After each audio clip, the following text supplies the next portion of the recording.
Hey everybody, welcome to the Shead Show. I am your host Ryan. This is my co-host Ian. Brother, What how up, are you though? doing? How you doing, man? Happy Friday. Same to you. Pre-recorded Friday. Pre-recorded Friday. Unfortunately, y'all, we could not be with you this week live to interact with you, but we still have a good show. We're going to be getting maybe a little more personal. We're not going to talk any real politics this week. Yeah, let's take a step back. Yeah, I think, and especially with this topic, we're going to be talking about mental health. I think it's important for us to, I know how important the November election is, and beating Trump is, but at the same time, we got to take some time to have other tough conversations too, not just the political ones. Absolutely. Absolutely. So this is going to be one of those opportunities since we can't be live with you, but please, you guys can still interact with each other in the comment section, and I might even be live with you guys during the premiere tomorrow to interact with you guys, or I'm sorry, today to interact with you guys. For this So, show, so this may be some weird Back to the Future moment where I'm in the comment section right now. Who my knows? man is days of future past, talking to himself, talking shit to himself. That's I'm about loving right. it. I'm loving Yeah, it. that's the ultimate echo chamber right there. Um, but before we start, I just want to let you all know that, well, see, that's what happens when you don't read the script. You say the script before the script. Well, I just want to say hi to Kaylin. All right. I'm just going to tell you right now. Yeah, We're just in the Kaylin, future. our, We our love you. our moderator and receipt queen. Yo, You guys should learn. Don't yo. come for her unless I she call it calls an for you. audit. She's the audit, man. Watch I'm out. telling you, She's coming for you. we got to do that at the IRS. She's like the IRS, man. Yo, man. Don't play Um, around. but we're going to talk a little bit about the importance of mental health, especially here in 2024, and Mm. related around politics and all the things we're dealing with and taking in on a daily basis. And as Ian likes to remind me, we got to watch our diet, the things that we're taking in, and that goes for this kind of stuff as well. So, but before we go, I wanted to preface it with, because we're discussing mental health, and as Ian and I want to have an honest conversation about the things, we'd like to caution you that the topics could get a little deep. So just make sure to protect your own mental health if the discussion isn't for you. It's not going to hurt our feelings if you turn it off. We totally understand. Fast forward. Fast forward. Come Fair point. back. Fair, there you go. You definitely come back, but Go get a we snack. but we care about you, and Yes. more importantly, so if it's not for you, we totally understand. And with that, 100%. I also want to say, if you or someone you love is struggling, that you can always dial 988 for the suicide and crisis hotline. We get our own 911 line now, so it's a great resource for people that need it. Wow. Yeah. And so yeah, if you need help and you don't know what to do and you don't have any resources already in your life, dial 988. They'll help you the best they can. That's amazing. It is. I How love it. far we've come. How far we have come. We've come a long way, and a lot of people worked hard to get that done. Yeah. So because that needed to get moved up a lot of levels to make that happen. So a big Mm. shout out to the people that made that hotline an option. Because when we talk about policing, and I can actually talk about this because it happened to me. When people show up to your house for a mental health check, it can go sideways, real Oh, quick. 100%. And 100%. so I'm, They're I'm not very trained. They're not trained well, for this. exactly. So they brought mental health professionals with them. Right. So they had one officer and two mental health people with them. So it was three people total. And the cop started talking, and then once they saw the video, they asked a couple of questions. But really, the mental health people didn't ask me much, because once they saw the video that they had used to send the police to my house, they were like, "Oh, that's clearly, it was just an informational video, much like this discussion." Mm. And honestly, I think the officer felt kind of stupid after what not his fault, but he felt bad that they had come and the video Like he wasn't got bamboozled. yeah, I mean, it's a waste of their resources Yeah. too. Oh, I yeah. mean, they spent hours getting the mental health team and all that shit together. And the funniest part of it was, no lie, so we have a gated community, and as I'm coming in the gate, I see the cop and the mental health people on the side, and I come home and I tell Jen, I'm like, "Oh, something's going on in the neighborhood. I wonder what it is." I mean, I thought I was leaving the beaver. Nah, 15, player. That's 15 minutes your later, ass. like I had just sit down to eat. I'd come home, grab the food that we got, sat down to eat. Yep, the ring goes off, and I'm like, okay. I'm like, that's a cop at the door.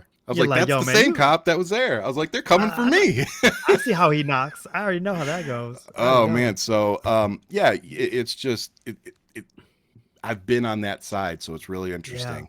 But Damn. to the fact that they have this number now and that they're really sending trained individuals out into the field to help people like me who may actually be struggling, Yeah. because there are a lot of people. There's a lot of times they do show up to a house and it's not, it's not a false call like mine was. It's the real deal. So yeah, if you're anyone you need or know needs help, please dial 988. Don't be shy. Don't hesitate to ask for help. Don't let anybody shame you into No. not asking for help if you know that you need it. Because if you're anything like me, you need it. You're just waiting for somebody to recognize it. And you don't Wow. need to wait for that. If you're telling yourself in your head that something's wrong, something's off, act. It's okay. Right. Right. Super ego. Put it to the side. Oh, you have to, dude. You have to. Yeah. Yeah. But not just your ego. You also have to put. Well, the super ego is your subconscious. If you think about it, because you're I'm. fighting. I mean, yeah, that's a definite fight too. I'm not Yeah. minimizing that, but I'm really more talking about the outside view. Don't worry about Mm. what everybody else thinks. Don't Yeah. worry, and even your job. Because there was a long time Whole that nother conversation. but I mean, it's part of this though. No, I mean, as in like yeah, that's a whole nother show. because It's a reality. you Just talking don't. about like just what the work life balance is, Well, right? work-life balance, but for me, I had a security clearance. So Mm. because I had a security clearance, I was afraid that if I went to go get help, that it would somehow Effect. affect my security Hmm. clearance, that they'd find out about it. Because when I tell you what these clearance checks are, and by the way, well, yeah, fuck it, I'm going to say it. Donald Trump couldn't pass the security checks that I did. They're that evasive. Donald And Trump's going to be a secretary. dude, I Busting up. almost didn't get my security clearance because I had like $30,000 in credit card debt the first time Mm. I had to go through it. So they're like, that $30,000 to them was enough to make me a liability Yeah. for releasing information to pay off my debt. Now, if you owe $500 million to somebody and you have access to all this stuff and you're somebody like Donald Trump, Yo. yeah, that info's gone. Does it- It is sold. We already know. You know what I'm saying? Oh yeah. So, But we ain't gonna talk about that bitch on here right now. no, all right? that's it. Okay. We're gonna leave him alone. But I do want to talk about the importance of mental health. So Yeah. what have you done? Because or let me ask you, have you struggled with your mental health at all, especially since COVID? I have to say, just going off of COVID, I had the luxury, and I do say luxury, where I had a job that was actually looking out for me. They never stopped with the paychecks, even if I wasn't really coming in or things had to get readjusted. They felt like they had something solid where they did not want to disrupt that, right? Yep. So they were like, we're gonna pay, continue to pay, just stay safe. And I said, great. So that immediately, I don't have any of this pressure on me where I'm like, what am I going to do? What, we're going to live off credit cards. Like I'm hearing a lot of the horror stories where I was in the high castle, right? I had everything taken care of. My wife, on the other hand, she was an ICU nurse. So she was on the front lines. So the mental health for us was that we were isolated for 3 months, roughly. Where we didn't know was, and we're talking about the very beginning of all this, right? Yeah. So we were staying in separate rooms. We didn't know if she was going to kill me coming home. Nobody knew what this was. Yep. And so the mental health there was, I bought a fucking kayak. I started kayaking around New York. I kayaked to the Statue of Liberty, so when we talk about like, how do I decompress and I put my life in danger? I know my crazy is, what is it called? Adrenaline junkie. Yeah. So my thing is I kayak here in New York. I just launch my boat. I'm in an area right in Red Hook in Brooklyn where I can just launch, have a pier 2 minutes away. And I'm known as that guy who's walking with a kayak down the street in my little beach town here in New York. And I launch and I'm just out there. And actually this year, I'm conditioning myself to go around the entire island of Manhattan. So it's gonna be a trip. A trek, dude. It's gonna be a trip, and so I'm mentally getting myself ready for that. See, now we'll have to film that. Yeah, bro, I'm just gonna be focused in it because I know it's a dogfight out there, and it's one of those things where I'm just like, let me just do it, and I'm not gonna have be embarrassed and have you have that footage to play on YouTube. Like, look at this. Well, dumb first off, bro. we would record it. We wouldn't go live Hey, because your boy wouldn't do you like that that. shit will get leaked, and they'll be like, "This is how this dummy died." All right, Your boy wouldn't do you like it's that. If like it was bad, we'd just burn it. you say that. You say that. Meet No, my come wife. on, Meet man. You my know wife. better. You know me better than that. My wife be sending out like mixtapes, man. She'd be like, "Yo, check this dude out. See how he goes Yeah, out." see how fast or see how long he made it. Oh my god, man! It was really intense 2 years ago when I started, and then last year I took a break because my father passed away. I was like, yeah, I'm not trying to put myself in danger in any way, shape, or form. So I just took a step back last summer. Yeah. I really was just like, let me go ahead and just bike around Well, and Brooklyn and New York. So, but it's mostly physical. That's my mental health is physicality. I need to work out. I have to burn something off. were you doing this before you had your son? I actually went. I'm going to sound like midlife crisis. I bought. So little man was born 2.5 years ago. I started this 2 years ago. Okay. So this was like he was just born itty bitty. He was born in November. I was over here kayaking in that summer. So that was like the first round, right? So this is how you run away. I said, cut the mic. Cut the mic. Babe, I love you. Ryan don't know us. Okay, he don't know us. I got you. All right, babe. I love you. Yeah, and I'm Ryan, I'm gonna see you, brother. I'm gonna see you. Trying to get me got in these streets, son. I am definitely not coming to California now. That's next week. That's next week. You'll be missed. Yes, but yes, I know. I actually was looking for it, but so we're not live this week, but next week we're going to be going live, and Ian's going to be on location in California, so he'll be going live from there. And if our history is anything, there will be some technical difficulties. We're bringing it back, baby. We're bringing it back. So give us like a 15, maybe 20-minute, pad there. There'll be delays, audio off, lighting will be whatever. A little background noise, or some feedback, something. It'll be something. We'll find it. It'll be something. But it wouldn't be an episode without it. So oh my god, man, it's gonna be a good time. But yeah, so physicality, I would say to you, that's been my thing. It's always been my thing. Yeah, I've always had to get adrenaline out. But that was just my DNA. Mine's I'm very different. Like I shut down. Really? Yeah, I shut down. Like I need to like reboot. Like it's really I can see that. I'm definitely one of those people that has like a social battery. Like the people that talk about that, that's me. Like I can go, like I'll be the most outgoing person. I'll be one of the people in the room that everybody's like talking to. Yeah. The minute I get in the car or I get home, it's like, done. Boo, you're done. And done. sometimes it takes me, it 8-hour sleep isn't enough to recharge. Let me ask you. Go ahead. Do you bring that home, and then do you like find the energy to give it to the family, or are you like, I need a second kids? I'm really good at not putting it on the kids.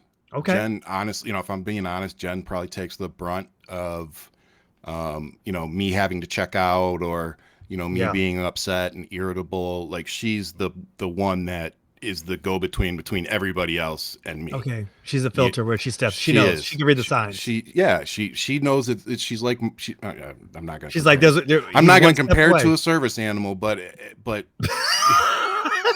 you're now in trouble, my friend. I'm going to be in trouble. But what I mean it in the best sense. Like she can sense things are happening with me. We've been together so long, and we literally spend most days together.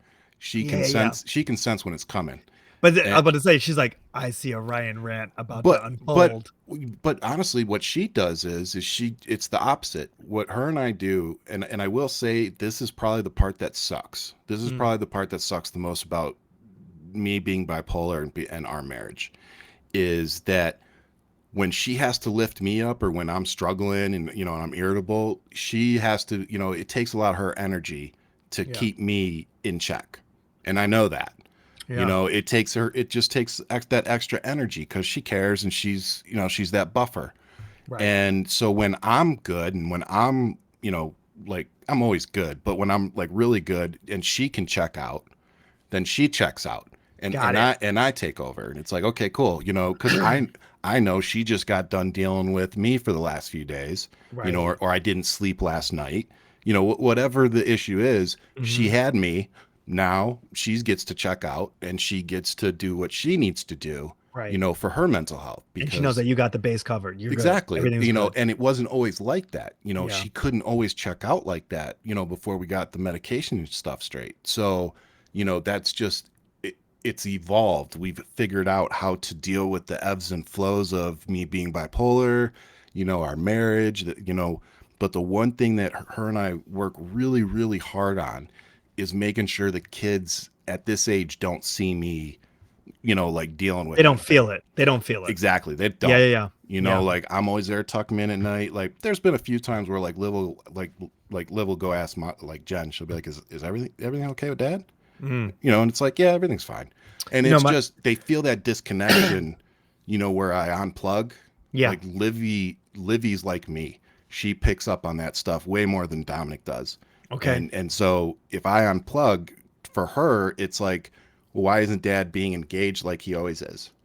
So she senses that just in terms of the me disengaging to protect her a little bit. Right, right, right, She right. senses that. She definitely does. And I've started explaining it to her.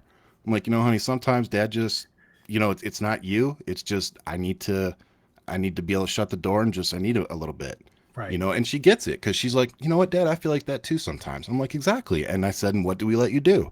You get to go in your room, you get to chill out for a little bit. Yeah. You know? That's beautiful, man. It's Elizabeth, my wife and I, we have a system where we'll say it. I'm at a 80, or I'm at a 20, right? Yep. Usually we try to be 50-50, but it's like, okay, my energy level It's 60 never like 40. that. It's No. never But 50. if you can have that honest conversation with your partner though, if you can walk in the room and be like, I'm at a 20. I need you to be Yep. at an 80. It's not that I need to throw this on you. It's just I That's need to where we're at. I'm dealing with something right now, and this Yep. is it. And And if you hiding can, it does no good. everybody fails.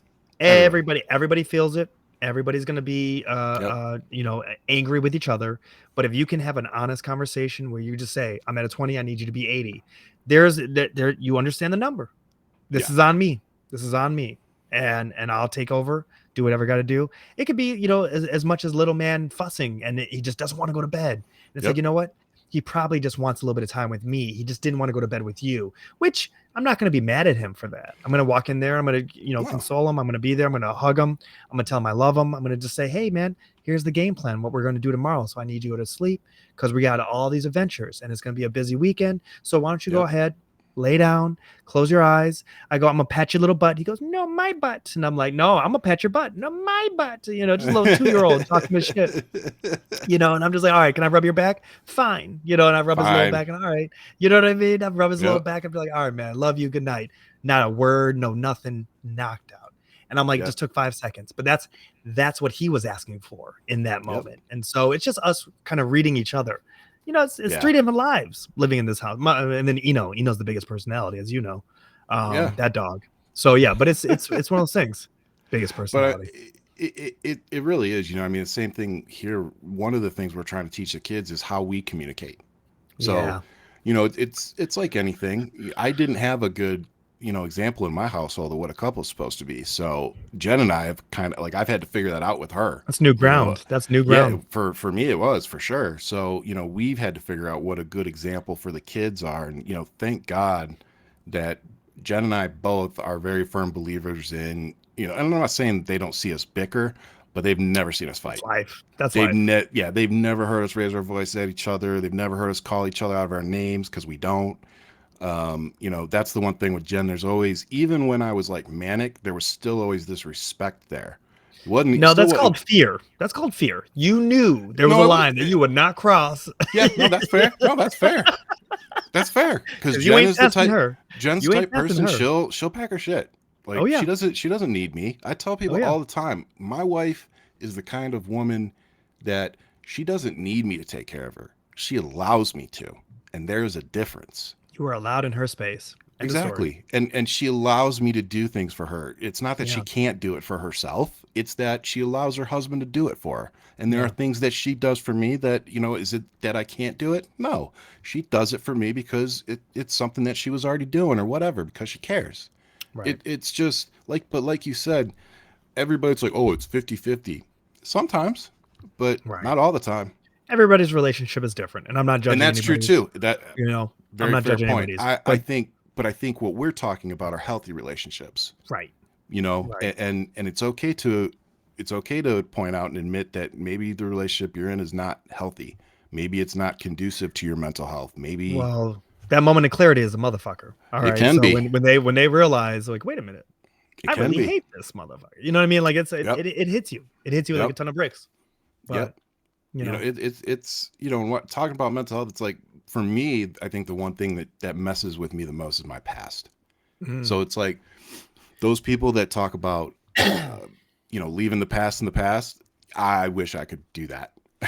Is it I really do. excuse me, do you feel like there's like a great reflection that you go through of thinking like you trying to talk to a younger you, or what is that kind of like, what's that battle like?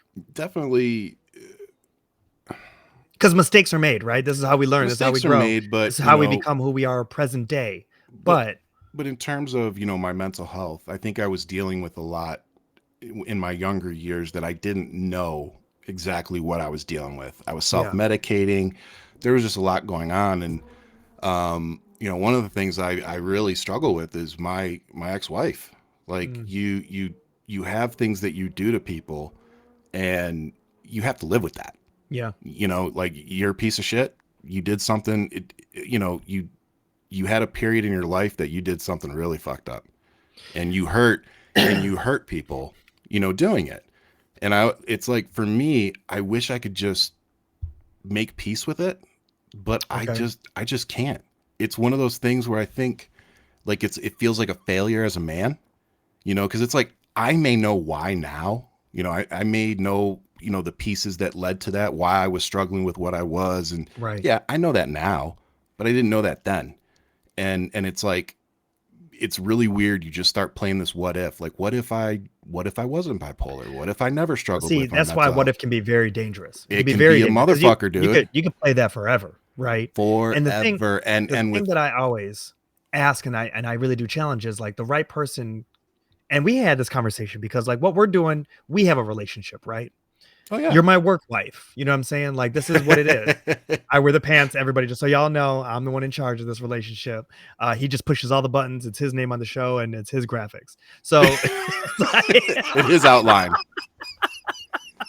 but in that, you know, you and I had a conversation where it was like one of those moments where and we talked about it prior to this show. It was like it got heated. We just had a conversation, whatever. But it's Mhm. how we talk. It's how we communicate. It's how we Yep. can actually share ourselves. And then I was just like, "Love you, bro," and you're like, "Love you, man," Love you too. and that was it. And we walked away. And what'd you say? You talked to Jen about it, and you were like, Mhm. "I think I found the right person I can work with." You Oh, know, absolutely.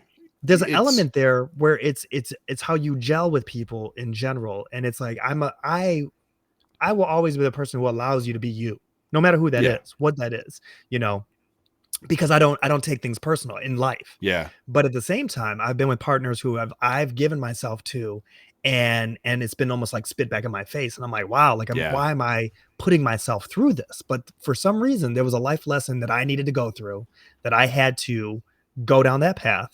Yep. But I'm grateful for going down that path because it's like, A, never going down that path ever again because I don't like where Yeah. it leads. But at the same time, it makes me cherish who I have and who I am. Oh yeah. You know, I cherish my wife. I love this woman. Oh yeah. And for who she is as a person and how gentle and also how stern she can be. I Yep. love her dynamic. But it's one of those things where I wonder, and it's not for you to unravel here right now or to put out there, but it's like when you think about how things may have gone left or you know just gone wrong Yeah. in your relationship, your past relationship, there's a part where that was young man you, right?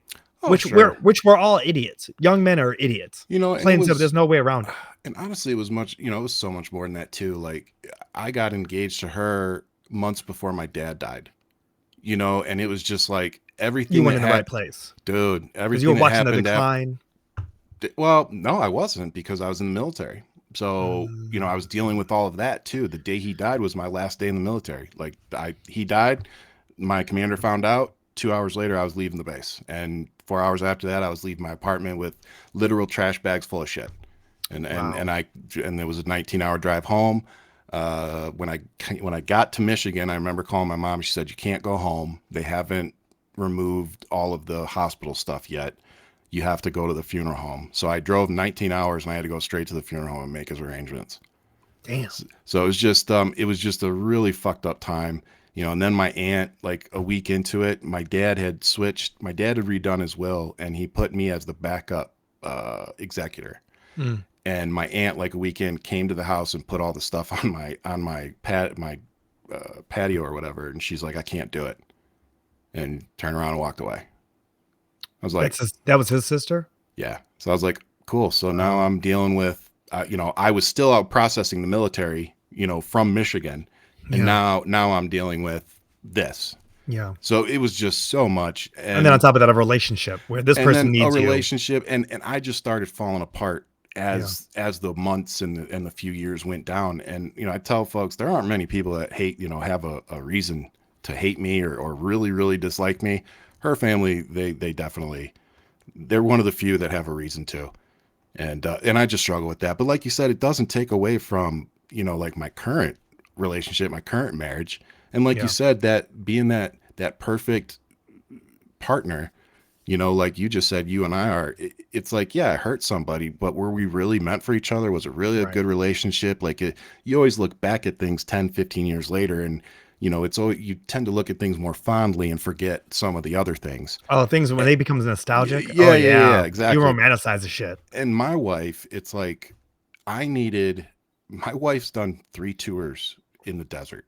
She Damn. did 21 years in the military. I needed a woman that would let me be, like you said, be in her space. Yeah. But at the same time, if I started, you know, if I started fucking up, like really fucking up, she was not going to sit back and just let it happen. Right. She was going to do something.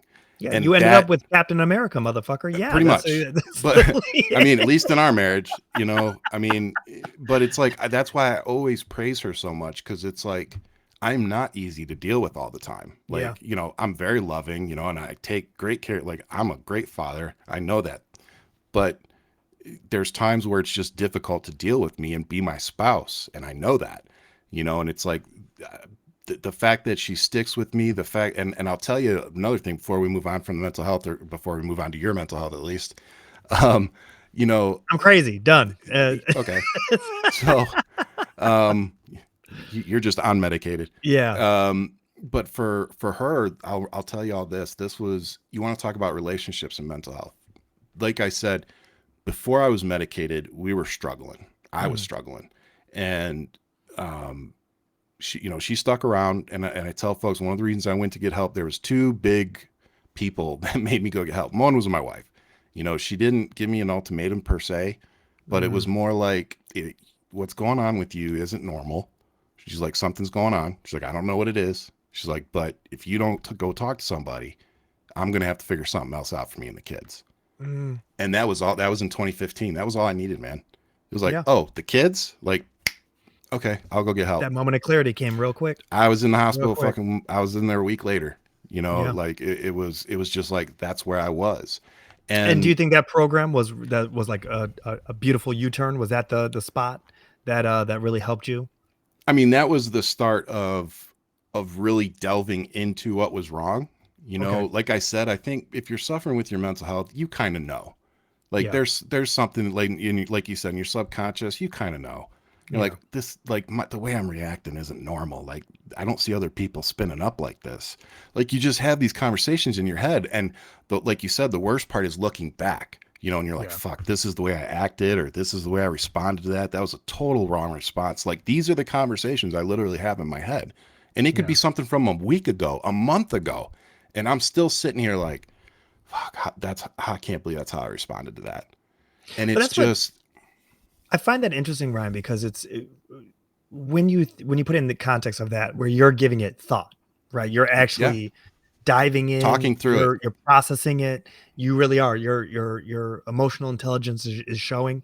You then think about like that coming from a narcissist, where it's like, no, you're the problem, and it's Yeah, they like have no ability for that zero self-reflection. ability, and that's Yeah. and it's hard to be in a relationship with a narcissist, and you wonder who's the perfect match for somebody who's a narcissist. You know what I mean? That's something that I've dated, and I was like, they made me to start thinking, because they project a lot of Oh themselves yeah. on you, and you're like, what? Time out, hold on, hold You're on. like, is it I me? am I am losing myself in this, and why am I doing this? I go, this is Yeah. not. I'm not happy. I'm not happy, Yep. and I don't want to continue down this path. And it's something, and that's that moment of clarity that hits you in the face, and you're like, we gotta make some changes. Yeah. Some things really need to change, and For sure. that's the part where I love hearing that you have that foresight, though, where you are having that inner dialogue of like, this isn't right, but I got You to know, do something about it. it's one of the things that my therapist that I had in Virginia that worked all this out with me. She actually told me once. She goes, "You're a very interesting case." She's like, "Because you're so self-aware." Mhm. She's like, "That's not normal." She's like, the fact that you are so self-aware that you're struggling. Yeah, She's like, it's just watching an inner battle. She's like, she's like, it's not a she's like, it's not a normal case for her. right. And it was really interesting the way she broke it down, because it was just one of those. It was actually one of the last conversations we had before I moved, and I think that's probably why she was telling me that, because it was just like, man, I can't believe it took us 2.5 years to get here, but here we are, Yeah, and we finally, figured out the right meds, and like we literally figured everything out right as Jen was retiring and I was moving. So that's like amazing. it That's was amazing. crazy. Like it just all fell into place kind of at the right time. But what I was saying is, what took a long time for Jen was, after I got things under control, the ups and downs stop. They Mm, become more little squiggle lines instead of massive ups and downs. And it took her a while to let go of the waiting for the other shoe to drop. Yeah, today was a good day, but tomorrow's gonna be a bad day. Like interesting. he's gonna have another bad day. Yeah, Like it's coming. like Like, waiting for the stock to crash. dude, Like it it's took like, it took a year. It took a year for her wow. to finally. I could tell when it finally happened too. I Did just she remember. get PTSD from that? Yes, 100%, Yeah. 100%. There's no way, and I don't want to make it sound like I was some crazy. Like I suffer more from depression than I Yeah. do, Yeah. Yeah. than I do anything else. Like, it's not like I ever try to hurt or anything like that. Like No, I no, no, said, no, we've no. But I mean, but never. like you No, but said, I that just want to make that clear because when you're talking about good this, point. it's important, Yeah, to clarify. good point. It's just, but when you're dealing with somebody that's depressed, and especially when you got two little ones, it's like when I can't pull my weight, and it's like she has to take care of two kids, and Yeah. she's got her career still, and on top of it, she's got to worry about getting me, straight so that I can go do my job. Right. And there were mornings where if she hadn't woke me up, I wouldn't have made it. You'd have been out. Like that's the kind of stuff she did. It was just the little tiny things, but they all add up. And like you said, that burden that she I know she felt. It's There's no way you make it through years of that and just instantly let it go.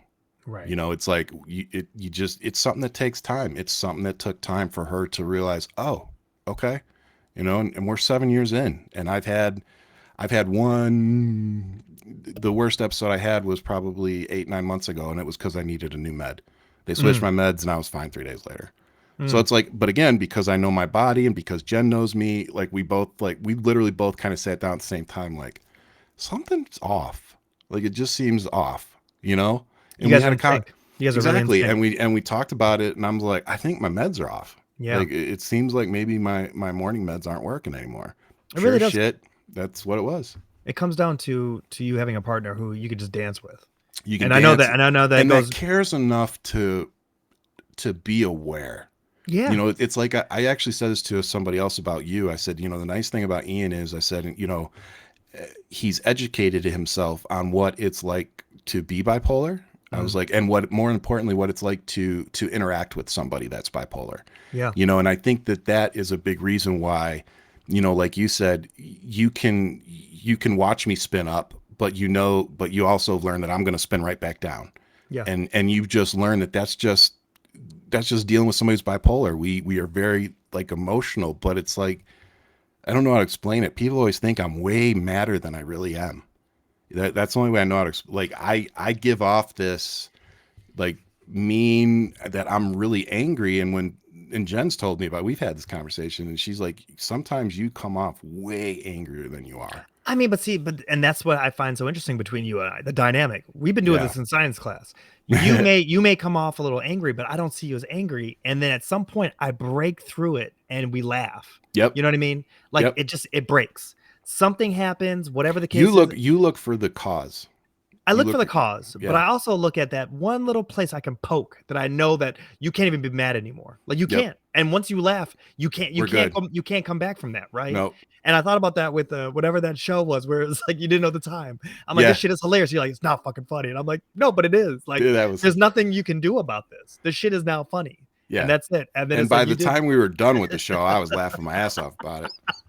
I went and told because Jen, I was like, you got to watch this clip. you know what I mean. But it's like that could have gone anyway. And if it was me also wanting to be mad or whatever the case was, or wanted to fight you on it, it's like that doesn't help any situation. You know what I mean? But that's a big part of it too, is, giving somebody the space to wind Yeah. down. If you know somebody, like, and that's the one thing that irritates me a little bit. I don't expect anybody, to deal with me. Like, you don't have to stick around me. Like, I get it. I'm a lot sometimes. But what bothers me is if somebody like me comes with a caution tag, Yeah. if I'm telling you, look, this is how I am, I sometimes come off seeming angrier than I really am. I promise you, like, if I have a problem with you, you're going to know it. Like, you will be the first person that I will say, like, anybody that knows me will tell you that. Like, I will not hesitate. So Oh it's yeah. like, it's almost like, please ask me, don't assume that I'm pissed. Don't assume that, like, Don't sometimes I put just words in my have, mouth. I say what yeah, I think. I say it all. and the inflection matters, right? Yeah. And Yeah. that's sometimes how I get into things online too, because the way I word things, if you can't hear how I said them, and Right. you're making the inflection up in your mind, you can make that, that sentence or that paragraph sound however you want it to sound. Right. But if Which is people projecting. That's people their exactly, own bullshit putting it on you, and you're like, I I do didn't it. say that. Yeah, I do it. Like, you read something wrong, Everybody does it. Everybody but does when it. somebody comes to you and they say, I think you read me wrong, here's how I meant it, Right. then it's like you have to be able to say, oh, my bad, I misread that. That's my That was fault. me. That was me. That was me. My And bad. that's what I think we're missing sometimes. We're missing, Yeah. that we need to be able to look at each other and be, yeah, I was wrong. Shit, my bad. Which is I'm why I feel glad you like we didn't mean always it that way. I was about to fight. I mean, We was seriously, about to instead of fight. being like happy that somebody, doesn't want to be all up in your shit, you Oh should be yeah. like, oh, I'm glad that we were able to, that was just a misunderstanding. Well, and That's I a feel like hell of a lot better. I feel like this is a big thing of having this kind of open dialogue, right? And this also goes with being in front of somebody, being in someone's space. Mm, Where you do lose some of those actual signals. Because to me, I always read body language. Like that's one of my yes. biggest things is it's not so much of oh, they're turned a certain way so they're cold. No, it's I can tell if you are engaged or what's going on, if you actually are taking in some of the information that we're sharing with Yes. each other, or if it's just like I don't want anything to do with you. You can read a vibe. You can Yeah. 100% if you're into that. You know what I mean? Hmm. Some people are just not there. They don't they can't pick up on They're somebody. social. They don't Um, pick up social cues, and and that's exactly it, right? my brother's like that. It is what it is. But yeah, What there's up, Patrick? people. Yeah, love you. I mean, it's nothing he doesn't know. You know what I Yeah, mean? no. But and it's not a bad thing. It's just, again, It's how different we all are. That's how what it comes different down we to. are, and I Yeah. know that, and it helps me, understand my brother. It's like, Yeah. yeah, that's just how he is. He's an extremely creative person. Yeah. He likes writing. He's always been into reading. He's always been into art, like that. He's just always kind of been in that space. Yeah. So, yeah, and just like I said, I come with a caution warning. I tell you what to watch out for with me. Yeah. That's why it kind of upsets me when it's like, man, I told you that this is how I am. Like, why are you acting surprised? That's one of my favorites to say. Whoa, whoa, whoa, whoa, whoa. Landmine, watch yourself. Right? Like, and 10 feet too, back.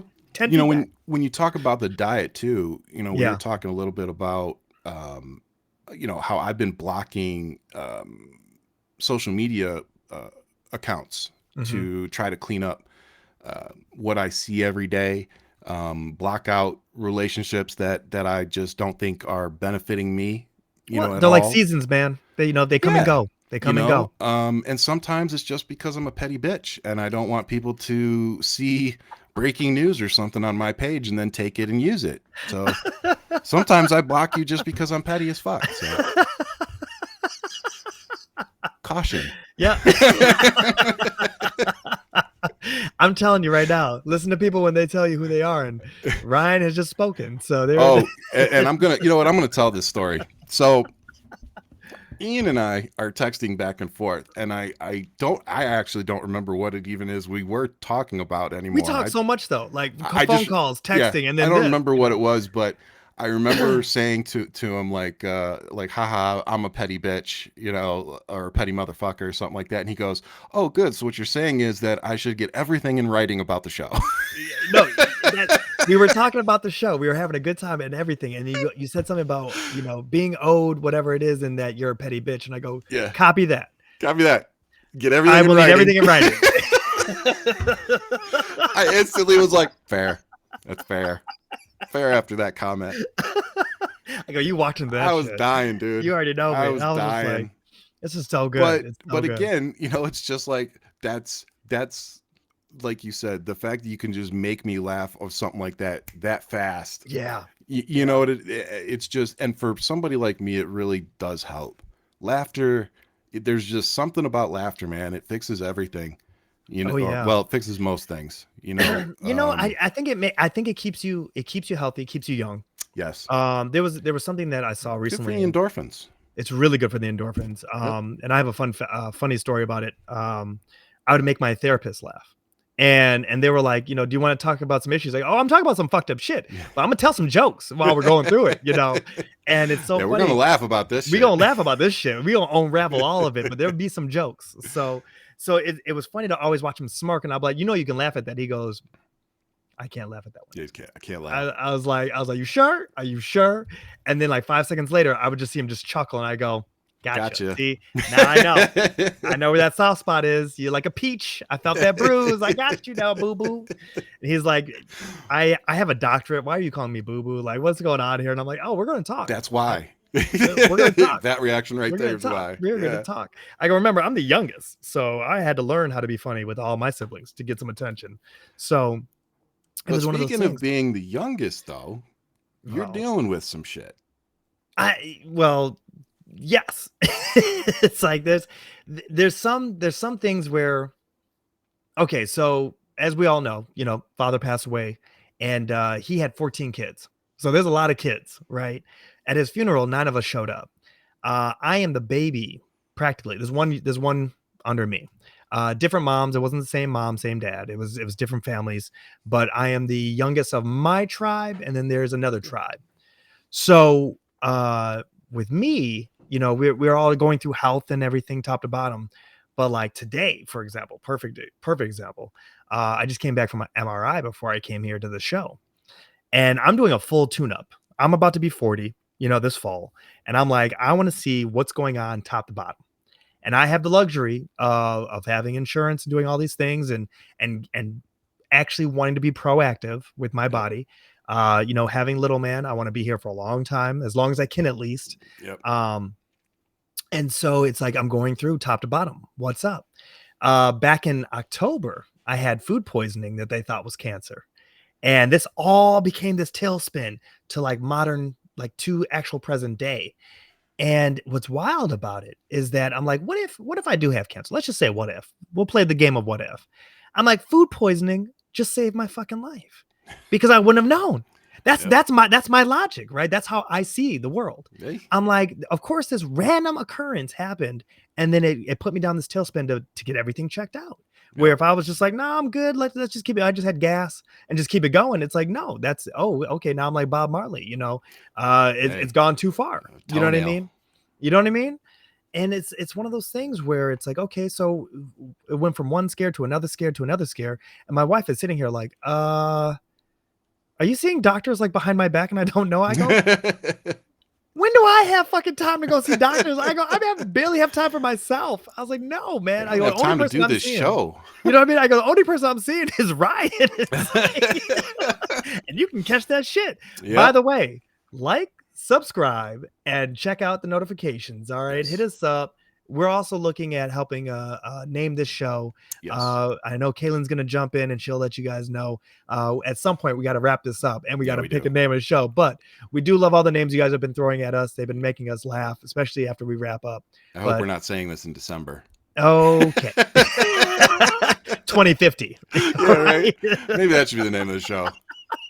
God, likable bastards. That's gonna be us. That's actually not bad. Um, yeah, we're assholes, but you're still gonna love us. Likable bastards. That could be the show. That's the Assholes you'll tag. love. That's a tag. Everybody needs an ass. Here it There you is. go. Whoop whoop. No, I'm sorry that you're dealing with that. Thank you. Thank you. Because It's the what if though. We don't know. We're at that phase of I don't know. yeah, you And don't I know know you've if it shared, is, you don't know if it's not. You're just waiting to hear back. it is one of those things. But and I'm just take it day by day type of person. Like Yeah. I'm not gonna stress about something I don't know. I don't stress the unknown. Yeah. You know what I mean? That's the Because best. now I'm just extra stressed because I don't know. And then when I find out I'm gonna stress. I'll stress when I find out. And even then it's Yeah. like I'll probably make a joke about it and keep it moving. Yep. Like that's I Well, I mean, here's the That's it. good thing is, with these things, you may have just accidentally stumbled on, Right. something. And Yeah. if that's the case, you weren't really having any side effects. It was more just an accident that you Right. got on this case. So, usually when that's the case, it's usually early on anyway. And, the treatments today are just leaps and bounds better than, the things my dad had 25 years ago. Right. And even, the surgery I had in 2019, the things that they're able to do in 5 years, Yeah. it's truly amazing. So, even if it comes back not the best news, I'm sure everything will be We're in a little okay. bit of a better place. But Yeah. how do you and your family kind of prepare? Because you saw it with your father, you dealt Yep. with it. Like, you're planning with the kids? Like, Yeah. how do you go about that? It's really interesting. So for any of you guys who don't know, I had my colon taken out in 2019 because they found 5 or 6 polyps. They weren't cancer yet, but they were really really close. Like they were Mm, literally as close as you could get to being cancerous and needing to go through chemo. And one of them was like 30 millimeters.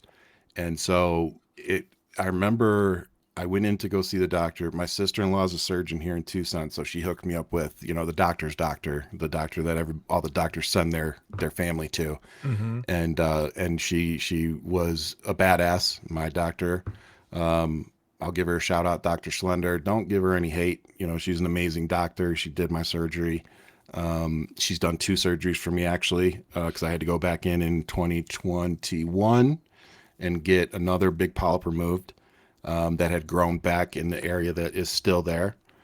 So I still have to go get checked. But so long story short, had my colon taken out. And one of the reasons that that I knew was because my dad died when I was 25. He was 57. And it was his second time going through it. So his first time was in 1994. So Mm, I was 12. I was 11, 12 watching my dad go through chemo the first time.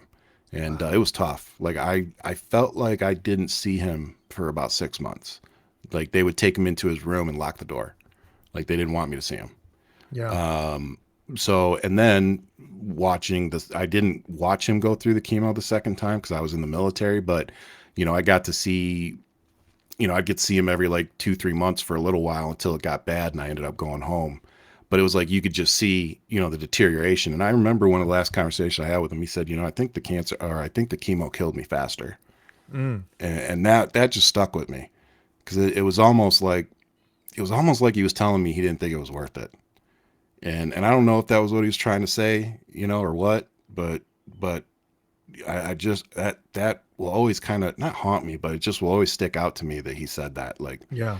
he really in his mind he felt like he would have had longer, or maybe a better, end without the chemo Right. Right. because it's like, yeah, you're extending your life, but But how much? how much of it is And a quality of life? right. Like my dad's quality of life at the end was zero. Yeah. I mean, we were practically carrying him to the bathroom, having to give him suppositories every couple days. Like he wasn't eating.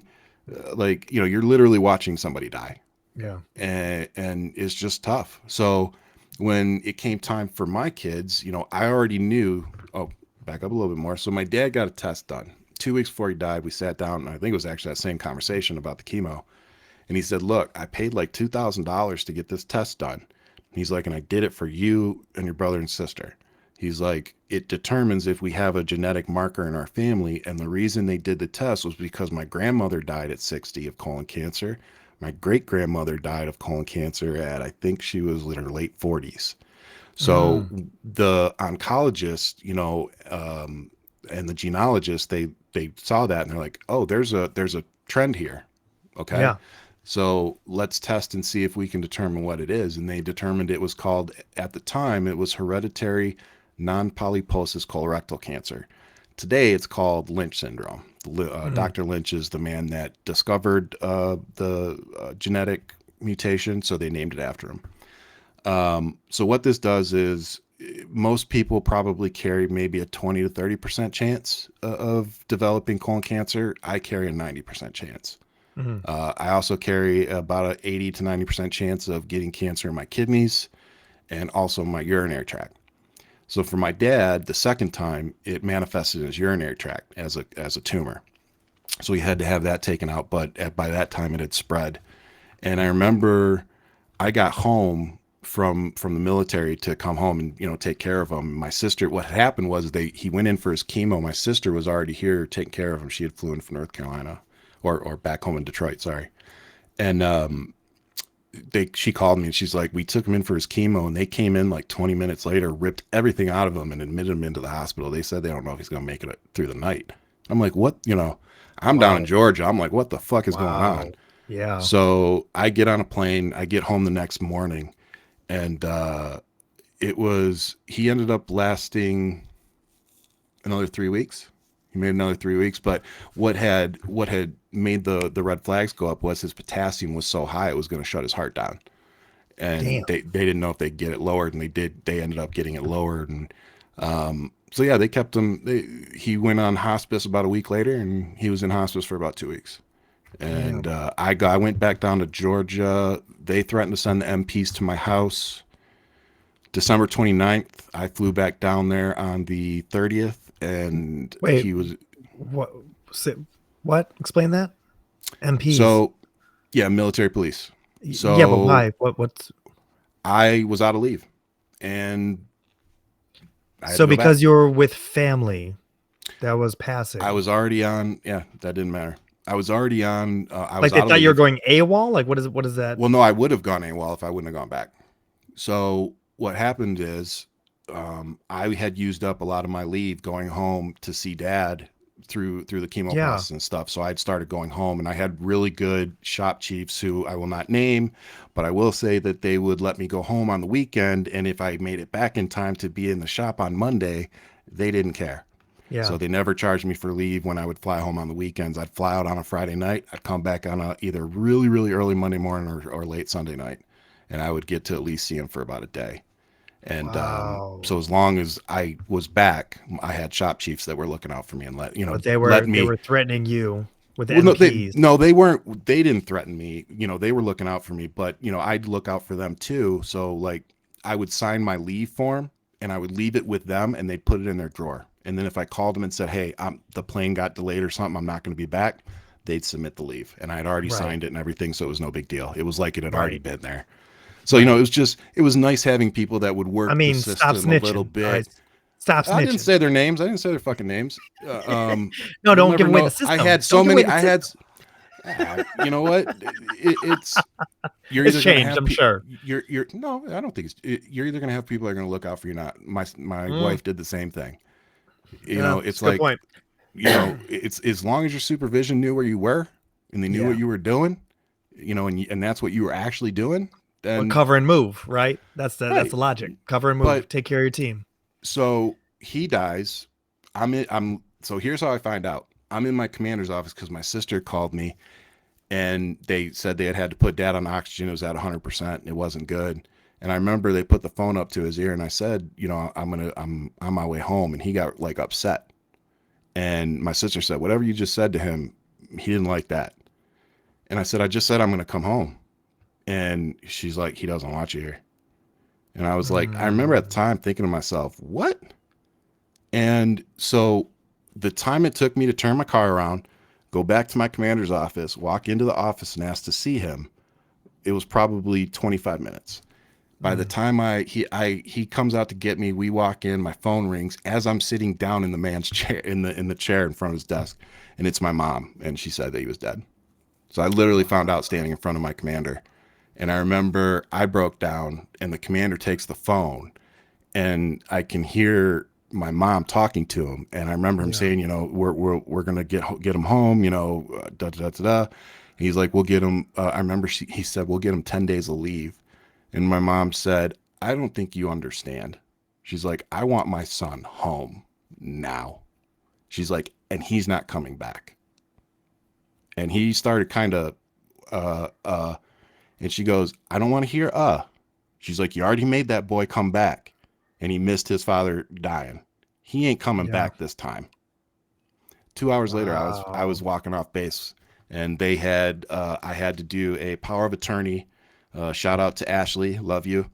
She did all of my out processing for me, and my official out processing date of the military was February 1st, but the last day that I was actually in the military was January 3rd, day my dad died.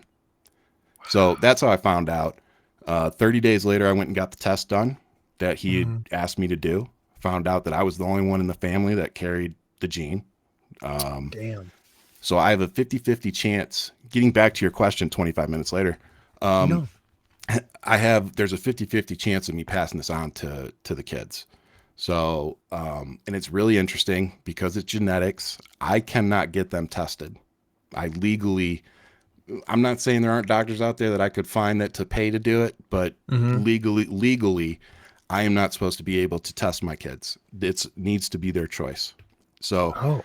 we can't even know we won't know until they're 18. And even then, excuse me, even then, it's their decision. They may not want to know. I will, I don't want to say push them. I will try to influence them heavily to You'll get the educate test. them. You'll educate them as much as you can. Excellent. And tell them, Yeah. like, if I hadn't known, your dad probably wouldn't be here. Yeah. Like, not probably, I wouldn't. Like, if I hadn't gotten my colon taken out in 2019, I can say pretty confidently that I'd be dead right now, Wow. or I'd at least be going And through some severe chemotherapy. chemo. And you didn't do chemo, right? You just said Nope. remove. You Nope. just said Just had to have remove it. and Just done. removed everything. So they sent all the test samples out, and like I said, they came back, and it was like all the medical mumbo jumbo that basically said that the growths had progressed to the point where they were about to become cancerous. Mm. So it was just get them all out, and whatever. So and going back just a little, my dad, I remember when I came home, he had a big. He didn't really tell me anything that was going on. Like I knew he was sick. He never told me he was terminal. So I was Mhm. always operating under this False pretense of, thinking he was going to be okay, because yeah. that was what he was telling me. And I was in Georgia. I Right. didn't know. And back then we didn't have FaceTime, and I Right. Right. didn't know what Right. he looked like. I didn't, I didn't have people to talk to that I knew what was going on. Right. And so I came home, and the first night I said, "Okay, Dad, I'm gonna go home. Shower. I hadn't been to the house since I got off the airplane, so I'm gonna go home, shower, and I'm gonna get some sleep, and I'll come and see you in the morning." And he's like, "Sleep in my bed." And my sister was sleeping in my bed, my old bed. And I Hmm. was like, "Nah, I'll just sleep on the couch, Dad. It's no big deal." And he got like mad. He's like, "No, sleep in my bed." I was like, "All right, fine, Dad. I'll sleep in your bed."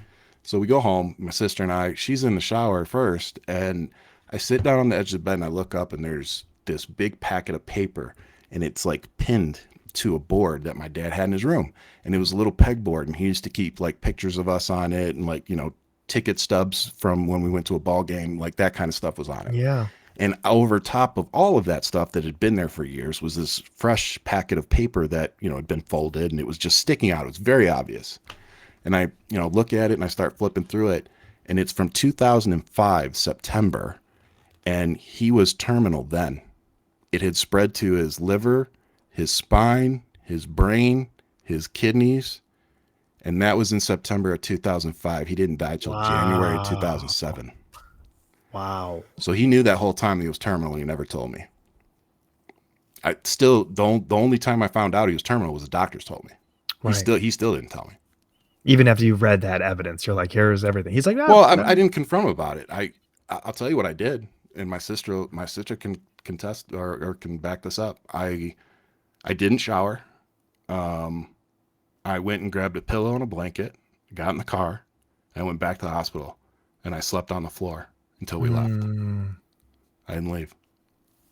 you just want to be by him, right by his side. Yep. It was like knowing. It was like I knew right then. Yeah. This is way worse than I fucking thought. Yeah. Like this is the worst it can be. And it was just like fuck, and then having the conversation of, yeah, you may have this too, and then finding out you do, and then finding out that you can't even put your name on this stuff because the government and insurance companies can discriminate against you because of it. So it was a series of numbers on the test tube, at first. Wow. I had to go 10 years of trying to keep this out of my medical records until I couldn't anymore because I had to get colonoscopies every year. Well, how do you justify a 25, a 26, a 27-year-old getting a colonoscopy? I Yeah. had to lie. I Yeah. had to lie and tell them I had blood in my stool. Or, I'm having this issue or that issue. I had to tell them something that would justify American them. healthcare. I'm telling you, bro. It's like, fuck, man. And I'll tell you what pissed me off is I ran into a doctor in Dover, Delaware. He was the first doctor to ever refuse to do a colonoscopy on me and not put in the medical records the real reason. So he actually put it in my medical records for the first time.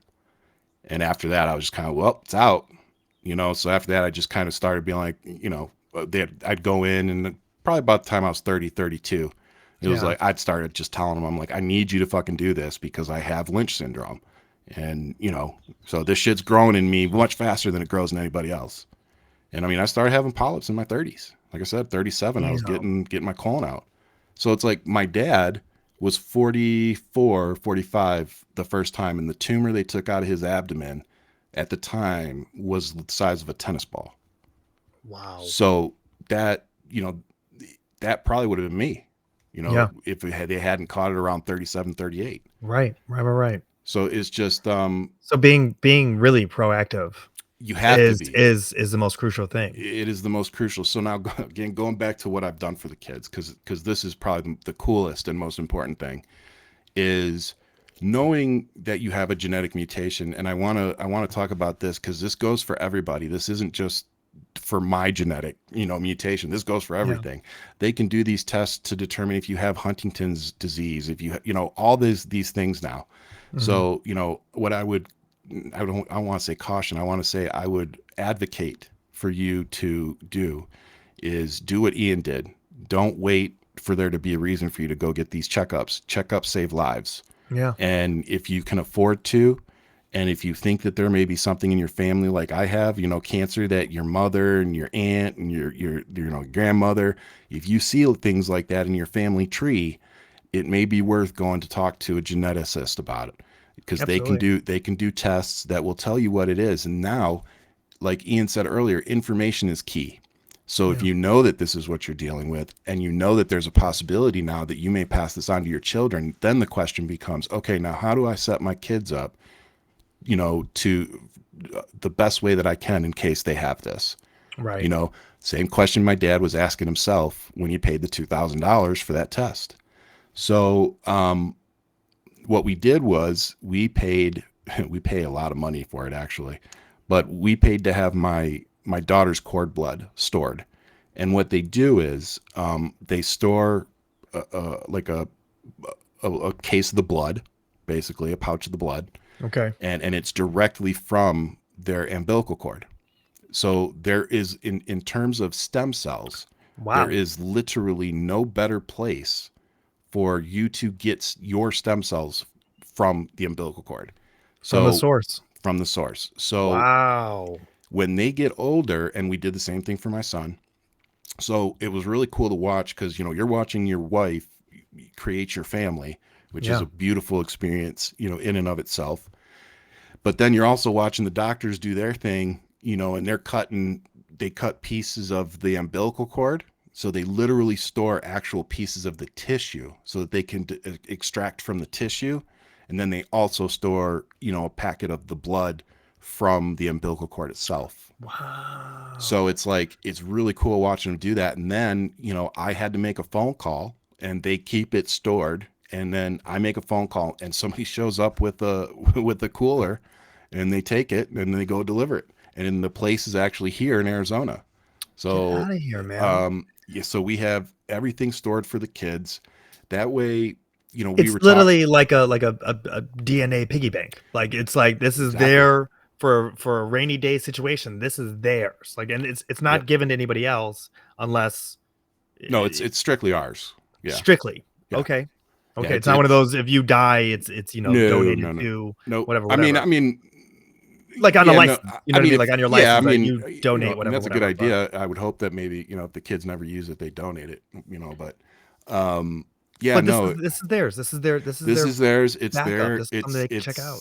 It's a Man, science interesting. is so wild, man. That's so amazing. It's an insurance policy. Yeah. It's a scientific insurance policy that we've created, knowing what we know about our family and our family tree.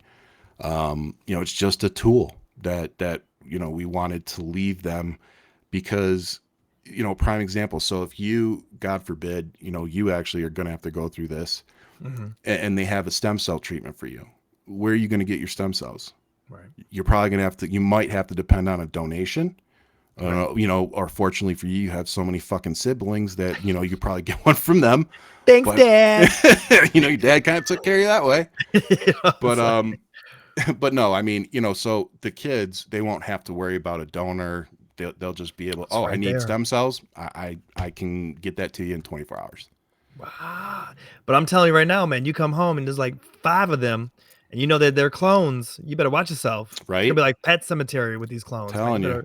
It's gonna be something Be like, dangerous. no, it reminds me of that Michael Keaton movie where he cloned himself so many times, and like it kept getting dumber and dumber every time you Oh my cloned it. God. Was that Multiplicity I Man? think it was something like, I was yeah, like, oh my multiple, God. yeah.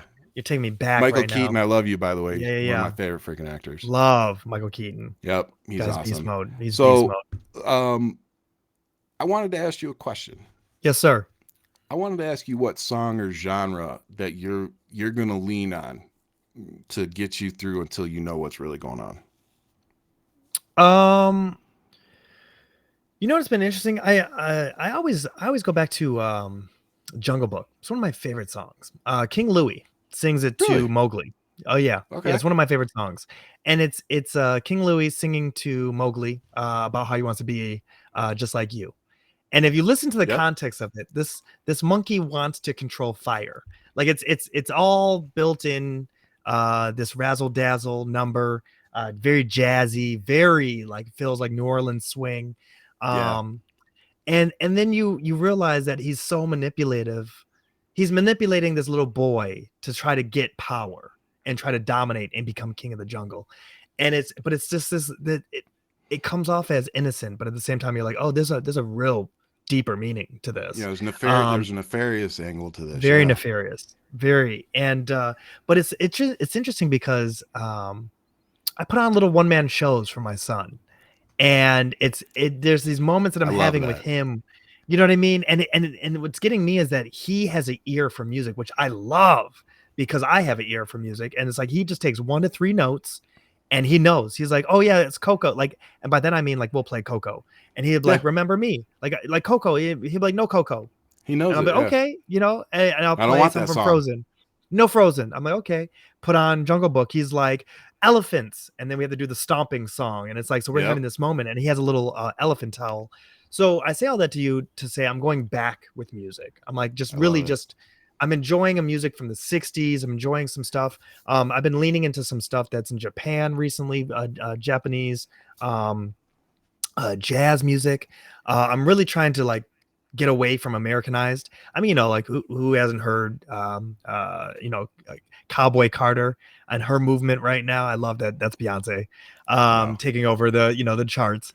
But I'm really Loving trying it. to just find different vibes, and one thing that's happening on a complete sidebar is that I'm studying Japanese. So I've been really just taking in shout out to Duolingo, but I've been really just spending Sponsor us here. spot educate with Hey, just us. throwing that out there. You know what I'm Just saying? throw it out Just there, throwing it out there. Who knows? Who knows? And so, but I'm learning Japanese 'cause I'm going to go to Japan in a couple years, and with some of my siblings, and who are huge anime heads. But I've been just like really just like we talk about with diet. I've been just really just trying to grab a whole bunch of just different stuff to just kind of grow with and sit Yeah. with, and it's been great. But this is the stuff that I've been kind of just like in my own zone right now. Yeah. But it's fun to have this wide palette of it could be as Disney music or something is so innocent, whatever little ABC song, to then Yep. something where it's like I don't even understand the language fully to grasp it, but at the same time there's something there that I Good just connect beat. with the roots of Yep. it, Yep. so and then it's it's Good beat's a inspiring good me. beat. Yo, man. And I need to get some feedback from you on some of the music I've been sending you. So, but it's been good, and music is therapeutic to me. It's always been Yeah. therapeutic. And so, it's been, Do you yeah, feel yeah. do you feel it puts you in like I feel like you can almost tell the moods I'm in based off of what I'm listening to. Do you feel that Oh, way? I love chiming in with you. I love when we do this and we'll be on for like 20 minutes and I'll be like, oh, you in that vibe today. Oh, 100%. I Yeah. remember I called you and you had on, I don't know if it was Tribe Called Quest, you had something on and you were vibing. Yeah. It's You Tribe were Called vibe. Quest. I was like, yo, this is why I mess with you, man. It was just great. It was just, oh no, you did one with, you had Rakim also. Like Oh we're yeah, talking yeah, about yeah. months Yeah, because ago. that got us talking about and that And got I us was talking like, about New York. Yeah. I forgot I was dealing with for a second. Yeah. I was like, Come all on, right, man. man. Hey, that was exactly our reaction. Come on, It, man. I mean, it's funny though. Like one of my oldest friends, we were working one day, and we were listening. Well, I shouldn't say we. I was listening to Dr. Dre song, Mm. and he just kind of made a comment like, "Wow, this is explicit or something like that." And I just kind of looked at him. I was like, "We used to listen to this shit all the time." And he's Bro, like, "Yeah, but we bro. grew up." And I was like, "Dude, I don't grow out of liking shit." You know what I'm No, saying? no, Like, there's you nothing don't to say grow about out Dre. of the Chronic. You don't grow out No, of Death Row. no. You don't grow out of Tupac. Like the Ye- closest thing we have to Tupac right now is Kendrick Lamar. And Kendrick's a beast. Kendrick's a dude, beast. Kendrick is a That was a fucking. Kendrick. By the way, sorry Drake. Uh, I know, no, no, all disrespect. Fuck Drake. No, man, Kendrick is a beast. J. Cole, on the you other don't hand, I don't. like where that's at.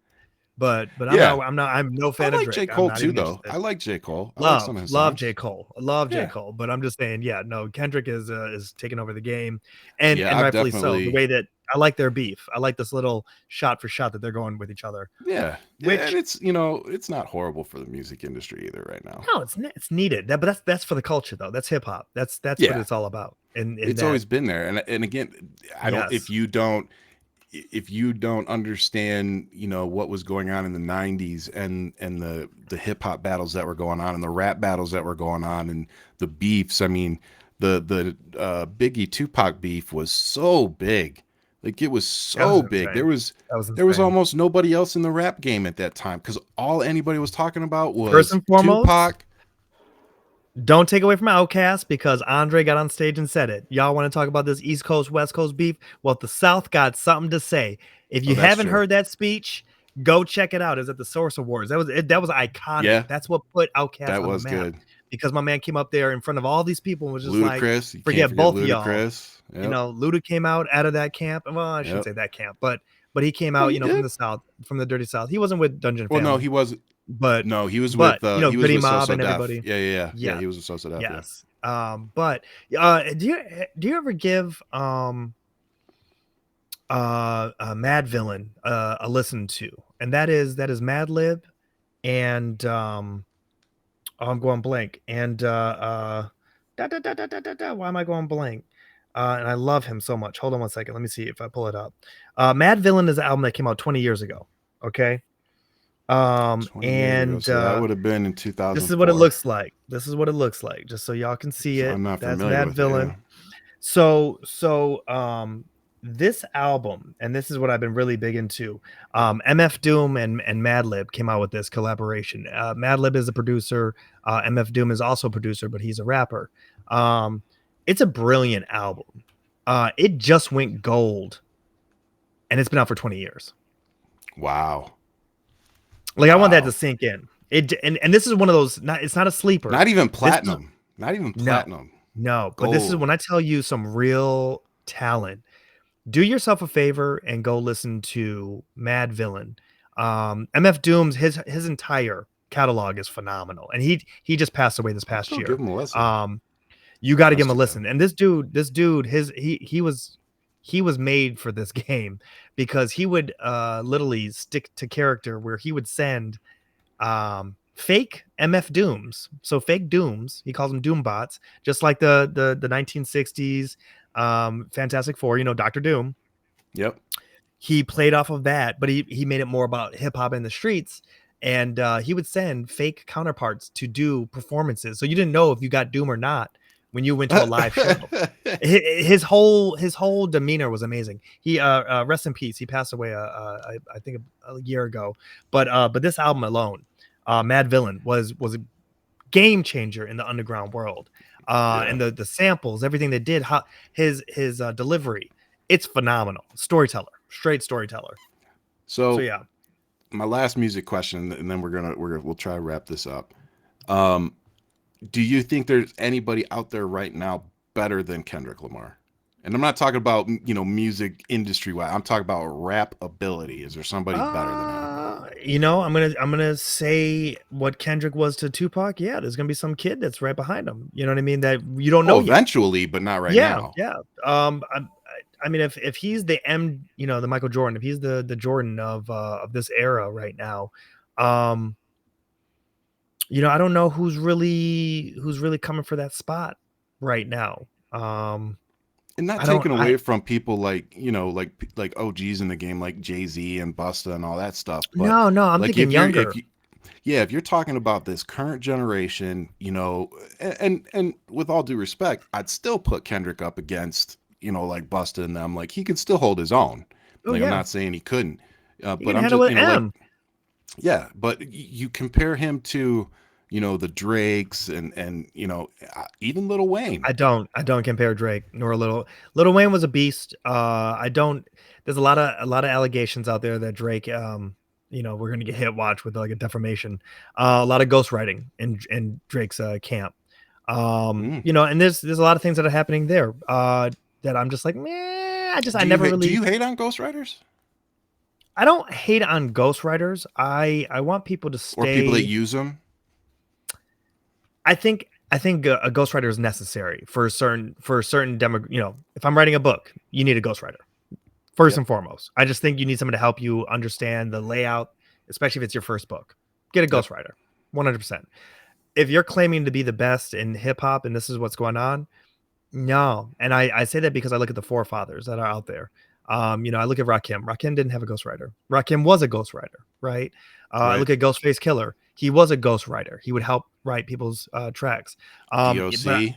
DLC major, he wrote most of Dr. Dre's. But here's the thing: Dr. Dre had a specific aura, vibe, delivery, things Yep. that actually like were there. Snoop Dogg, he wrote everybody's stuff. Yep. Eminem wrote for a lot of people. Eminem writes for a lot of people. You know what I mean? There's a artist. His name is Cypher. I want to say he was coming out of Kanye's camp. Some of his freestyles are insane, and he's a Yeah. ghostwriter for Kanye. Cypher is a beast, a straight beast. Royce the 5'9" from Detroit. I don't know if Royce gets He's enough a writer, credit. dude. He's a writer. He's a writer's writer, and Yeah. I don't know if he gets enough credit. Black Thought, another writer's writer. Yeah. These guys are when you talk about with Kendrick, Black Thought, 100%. Royce the 5'9", 100%, and they will do laps around Kendrick because they got age, they got stories to tell, they got things to really put out there. They can be comical, they can be serious. There's a lot of stuff there.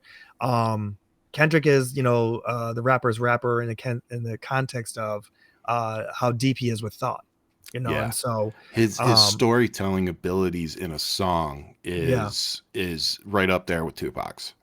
And somewhat like Tupac's. Very similar, and that's probably why I gravitate towards it and appreciate it. The way that I do. Like I said, not taking away from anybody else and anybody else's talent, but I like a story. I'm not a good beat is good, a good hook is cool, but sometimes Tupac and Kendrick, they don't pick good beats. Like they can rap over anything. There's the song context of the song would be great, but the beat would suck. but it's like you'd still listen to it because he was Yes. still saying something. Yeah. Like, Yeah. yeah, the beat sucks, but you'd still be like, okay, but I still want to hear what he said. Right. But at the same time, when you hear the that marriage of that solid beat and Beat then with the their words that delivery, it's like it's insane. the fact that I could, and this is no joke, I think I could probably turn on Tupac every day and Mhm. not get tired of it. Mhm. Because You on Tupacalypse right now, huh? That's it. I mean, honestly, there's so many like his All Eyes on Me was Oh, one of my that's first CDs. yeah, So it's yeah, like, that yeah, stayed in my CD player in the car for a long time. yeah, And, yeah, and then I remember when he first died and they were releasing, some of his unreleased stuff. They were doing remixes of songs, and it's like, it didn't matter. If you were a fan, you just wanted to hear it. Even if it was, a yeah. remix done by somebody, you still wanted to hear it. Right. And, but his storytelling abilities is one of the reasons why we're still here, talking about him. We still talk about Notorious because he could walk into a booth with nothing written down on a piece of paper Oh, he's a and beast. and lay down a whole fucking song He's and a walk back beast. out, in one or two And it'd be takes. phenomenal. And it'd be Be, phenomenal. You're I mean, right. it's some of the best hip hop songs that will Yeah. ever be made. And the man did it without writing a fucking thing down. Yeah. And that is a next level kind of talent. Eminem and Tupac, they are writers. They have to Right. write their shit down. Tupac was a poet. Yeah. Kendrick Lamar is a poet, and they are able to turn that poetry into powerful songs. Like you just said, they take that beautiful, powerful, meaningful poetry and they find that Dr. Dre beat and they put it on it, and it's like, it's fucking done. It's fired. You're Yeah. done. And there's some dope producers out there. Like shout out, like I Oh, said, tons. Mad Villain, Fly Low, Yep. Flying Lotus. And You the got some hip hop beasts out tree there. though, how many of them came from under Dr. Dre? How many came from under, you know what I'm saying? Like, it's really Right. cool to see, yeah, there's all these great producers, but if you follow the tree up, Oh you yeah. usually You see the find like connection. you find those 4 or 5 that just have really influenced where we are today. Don't get Like, twisted. A lot of things from Pete Rock to even from Home Base for Us, Jay yep, Dilla. yep. There's a beautiful camp of I also don't amazing. want to, I don't think we talk about production without mentioning Timbaland too.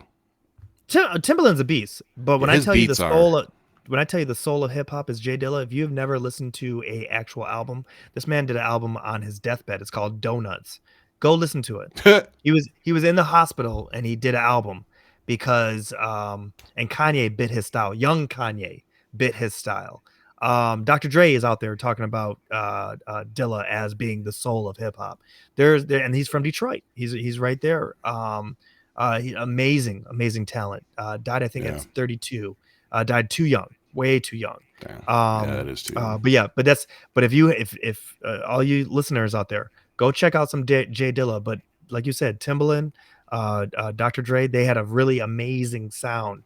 Yep. Even Pharrell, sonically, they brought Yes, so much to the Pharrell. table. They Yep. brought and Pharrell and Neptunes. I'm sorry, Pharrell Neptunes come from the Powerhouse, dude. Timbaland. They come Yep, from the Timbaland powerhouse. group of Virginia. So yeah, there's some serious heavy hitters Yeah, Virginia. out there. Missy Elliott. Missy Elliott writes for a lot All of the same people. camp. All the Yep. same camp. Yep. You She's know, got her own and street they in Virginia, and then in Newport News, Virginia Virginia. She's Beach, got her own street. and they picked up Aaliyah, and that's some of Aaliyah's best music. Man, God rest her damn, soul. Aaliyah. Shit. Yeah, Yeah. Oh yeah, we man. missed out on decades of Oh, amazing music and movies. the industry I would be mean, different we if she was never still could have around. known, which way she would have really gone, but she was No, on her way man. up, up, and up. She had something special, and that it's a damn There shame. was. I mean, Rock the Boat is that is I iconic get in so many emotional ways. just because it's like, it makes me You think of know, her dying. that's it. That was it. It's like, it's That her was the last end. CD. It's like and that was the video they were shooting That down was the there. last photo That shoot. Yeah. yeah. That was it. So it's just like, fuck, man, and Yeah. I still remember where I was that day. Matter of fact, sorry kids, if hopefully you're grown when you watch this. The night she died, I got my first tattoo, and I Mm. tripped on, and this is the only time I've ever done it, and so I tripped on acid that night, and Good I, for your mental health. It's like, no, well, I'm saying no, it's unlocking. it was a horrible fucking experience, Okay, never mind. and the reason that I did it is because the guy I worked for at the time had given me 2 acid tabs to give to a friend. Like I Okay. wasn't going to take them. I Okay. got pulled over that night, and I had my buddy in the car. We had just gotten the tattoos. So I had him in my cigarette wrapper at the time, and I pull him out and I was like, here, take this. And he's like, what? And I was like, it's acid, but if they catch us with it, I'm done. So we both put it in our mouth and kept it in our mouth through the whole thing. You know, we get a warning, we go home. License and registration. Okay. I mean, no, that's the thing too. So like, you know, those stories where they tell you where they're like, oh, this ain't doing shit. Like that's the way we were. We're walking around like the house, like this ain't doing shit, man. Like what the fuck? Well, that was nothing. And then all of a sudden the fucking walls start moving, and you're like, Oh man. and Oh then you look up at man. the ceiling, and the ceiling is literally like doing this, and you're like, Oh yeah. uh-oh. this is I'm bad. gone. So Bye I bye. tell you that because again, this is back in, I believe that was 2001, if I remember correctly. Mm. And so we had MTV News that was at the Oh. 5 and 55 Kirk. of every hour, Kirk. right? Yeah, yeah. So we're chilling in my buddy's house, just letting this take its course, and we've got MTV on, and newsflash comes on. Aaliyah's plane goes down, she's dead. Damn. Like, what? Like Talk about fucking up we a were listening high. to her shit. Yeah. Yeah. So then this is the craziest part. So I'm on acid.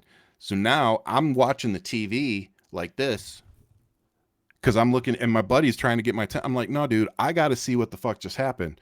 We didn't have cell phones where you could go and, you know, pull Yeah. up Google and say, hey, did Aaliyah die? I sat there and watched that fucking TV for 50 minutes, Oh, Jesus. and it felt like it was a week. And then it comes on, and I'm like, and it confirms, yeah, she's, you know, she had died. And I'm just like, so then I go outside and I'm like devastated. We're in Novi at the Oh. time. And so I'm sitting out on the porch. It's 3, 4 in the morning, right? And we're both sitting outside having a smoke, and all of a sudden this car comes creeping down. So like anybody born in Detroit or any area similar, you know that when a car comes creeping down the road, you know, and then the lights turn off, you know, some shit's about to go down. Mm-hmm. When you're on acid, your interpretation of these instances is a little off. So I start freaking out and going into, there's about to be a drive-by mode. My friend instantly follows me and starts freaking out as well.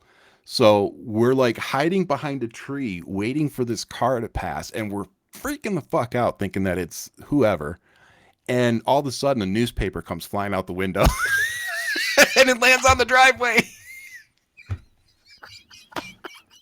It was a drive-by. It was a drive-by. Yeah. It's not by who To you deliver thought. the newspaper.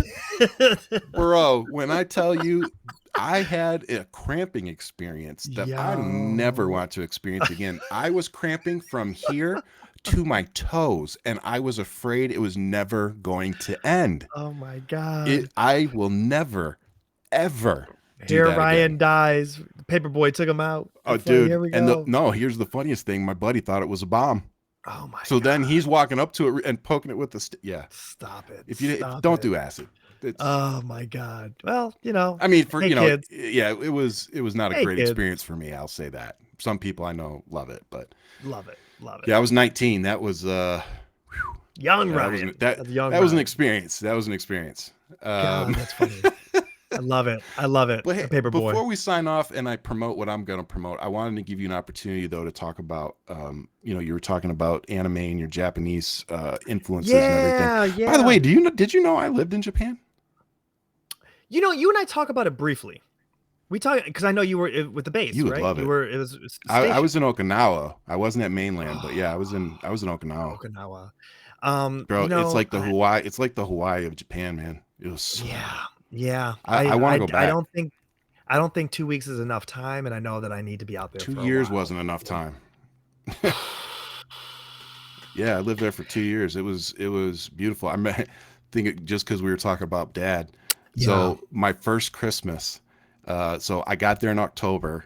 So like we got there right going into Thanksgiving and Christmas, and I had made a buddy, Seth. Shout out to Seth, and we were like, hey, let's take a small Christmas tree down to the beach, set it up, write Merry Christmas in the sand, and we'll take pictures to send to our family. So, Mm. we were goofing around. We had somebody take pictures of him and I both, but I took photos of him. He took photos of me. We sent it to our family. His mom sent back like this really nice response. Thought it was cute. Dad sent me back an email and it said two words: "Fuck you."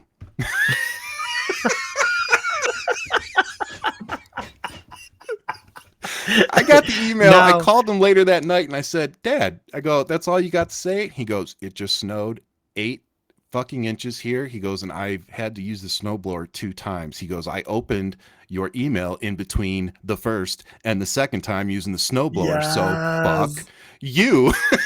I see where you get your charm from. Oh, that's so good. It's so Oh, good. there's a lot of truth to that. I Oh wish I yeah, wish you that could is. have known my old man, man. Oh He was the man, best. that is But so no. good. So anyway, take it away, because somebody that meant something to So you in your life. yeah, so speaking of like fathers, right? So like my Yeah. father introduced me to anime at a very young age. And so like most anime, like the gateway drug, Dragon Ball, which turned into Dragon Ball Z, which then turned into during the 90s, Dragon Ball GT. They don't really Yep. claim that so much because the author, Akira Toriyama, he wasn't really affiliated with it at that point, he took a step away, but he came Okay. back. He came back in his late 50s and 60s Oh wow. to create Dragon Ball Super. And when I tell you that, like, I grew up with Dragon Ball, and we're talking about this is not the internet age. This is you had to go get a tape, a beta tape Mm, of that, and you had to yep. literally wait weeks, A months to week. get, Yeah. Month. you know what I Yeah. mean, to get it shipped from Japan to get to you. That was me all through junior high to high school, was having Yep. these tapes, and then even having the international channel on cable on the box, right? Yeah. And so every Sunday at 8 o'clock at night, we would watch an episode of Dragon Ball Z, and it was in Japanese. There was no subtitles, and so I would Yep. sit there and I'll be like, "Oh, I know what they're talking about. I ain't no shit." I'm just it'd be young ass Ian over here, just like, "Oh, he said He said, you took "Da-da-da-da." Yeah, exactly. you You just make you up you what you said some want. shit about my mama." It's like, "Oh no, that's what he said." It's like, "No, man, No, come it on." said they cut down that tree over there. No, You know that's what not I'm what they saying? said. So, but it's such an amazing show, and so my connection to the show is that me and one of my brothers are really close. One of the brothers I'm going to be in LA with, celebrating. So we had this. We'll probably pour a shout out some Henny White on the beach for Mr. There you go. Toriyama. So he is he's the godfather to all anime because you wouldn't have all the modern day type of anime. One Punch, Man, One Piece. Um, you have from Bleach. You just have so many shows that really have taken from the mold of what they kind of created, right? Yeah. And so he is deeply missed by the community and by just his style. When Dragon Ball Super came out, my brother and I immediately just gravitated to it, and I felt like that kid again, talking about the show once a week. Like we would find each other on the phone, just sitting there, like just chitty chat, Talking about it. like Yep. just talking about, oh my god, that story was such a good premise, where they're going with it, and it's just like it just quite amazing that it bridged that gap. Yeah. And so deeply missed talent just in general. Died in his 60s, way too young. And I really just I feel for his family, but at the same time, this man was a Yeah. legend, and he He left touched so many people. so many people. My son, who cannot even speak great English right now, knows who Goku is. He saw him on a box, and I showed my son Dragon Ball, the very first episode, so out there in a sense of like just shit that doesn't belong in today's cartoons, right? This is the 80s Yeah. that it came out. So 80s shit. And my son's like, that's Goku. He knows Goku. So then he saw a cereal box and he's like, Goku. And I'm like, wow, like that's the impact it immediately Yeah. just has on you. So for you to gravitate and grab generations of family members, it's amazing. It's funny because my kids are into this video game right now called Genshin Impact, Mm, and the characters seem very similar to like Dragon Ball Z type, yeah. anime-ish a little bit, definitely like Japanese influence, and they just Yeah. love it. Like her favorite character, my lives is it's a character called Ganyu, and I bought them their like posters and stickers for Christmas so that they could get put Amazing. their stuff all over. It got all these characters, Yeah. and she comes running in. She's like, "I got a 5-star character." I'm like, "Okay," but she shows me, and they're cute, and it's like, okay, and she can You're change their in. You're clothes, and hooked. yeah, so they love it. They love that, and Yeah. so it's just amazing to see how people like that, touch our lives, whether it's through anime or movies or music or whatever, speeches. Absolutely, man. It, it Just art yeah, in man, general, what it does. it's It's all amazing, subjective, you could hate Dragon Ball, but, "Alright, that's fine, it's not for you," but you still and whatever. appreciate the influence that it Yeah. had, on the genre, because like you said, it's not just Dragon Ball, it's anime. Oh, yeah. Oh, yeah. And so like we were talking about with music, you can follow the tree up and find 3 or 4 really good 100%. producers that influence everybody else, and Yeah. it's the same thing. You follow that tree up, and he's who you end up with. So Which is always it's always amazing.